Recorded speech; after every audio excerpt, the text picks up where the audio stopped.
ಇದನ್ನು ಎಷ್ಟೋ ವರ್ಷದಿಂದ ಪದೇ ಪದೇ ಹೇಳ್ತೀನಿ. ನನ್ನ ನೆನಪು ಬೇಡ, ನೀಡಿರೋದು ನಿಮಗೆ, ನಿಮ್ಮ ನೆನಪು ಇಟ್ಕೊಳ್ಳಿ ಸಾಕು.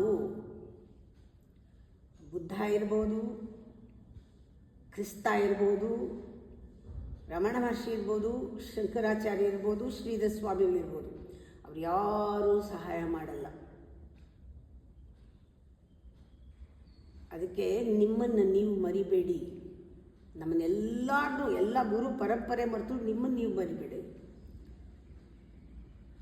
ನನ್ನನ್ನು ಕ್ಷಮಿಸ್ಬಿಡಿ, ಮರಿಬೇಡಿ, ಜೊತೆಗೆ ಕ್ಷಮಿಸ್ಬಿಡಿ. ಯಾಕೆಂದರೆ ನಾನು ಎಷ್ಟು ಕಷ್ಟ ಕೊಡ್ತಾ ಇದ್ದೀನಿ ನಿಮಗೆ, ನಿಮ್ಮನ್ನು ನೀವು ಜ್ಞಾಪಿಸ್ಕೊಳ್ಳೋಕ್ಕೆ ಎಷ್ಟು ಬಲವಂತ ಮಾಡ್ತಾಯಿದ್ದೀನಿ. ಧ್ಯಾನ ಮಾಡಿ ಅಂತೀನಿ, ಇಲ್ಲಿಗೆ ಬನ್ನಿ ಅಂತೀನಿ, ಧ್ಯಾನ ಕೂಡಿಸ್ತೀನಿ, ನೀವು ಬೇಕೋ ಬೇಡವೋ. ಅದಕ್ಕೆ ಕ್ಷಮೆ ಇರಲಿ. ಆದರೆ ನಾನಂತೂ ಹಾಗೆ ಮಾಡೋದು ನಿಲ್ಲಿಸಲ್ಲ. ನನ್ನನ್ನು ಮರೆತರೂ ಪರವಾಗಿಲ್ಲ, ನಿಮ್ಮನ್ನು ಮರಿಬೇಡಿ. ಇಷ್ಟೇ ನನ್ನ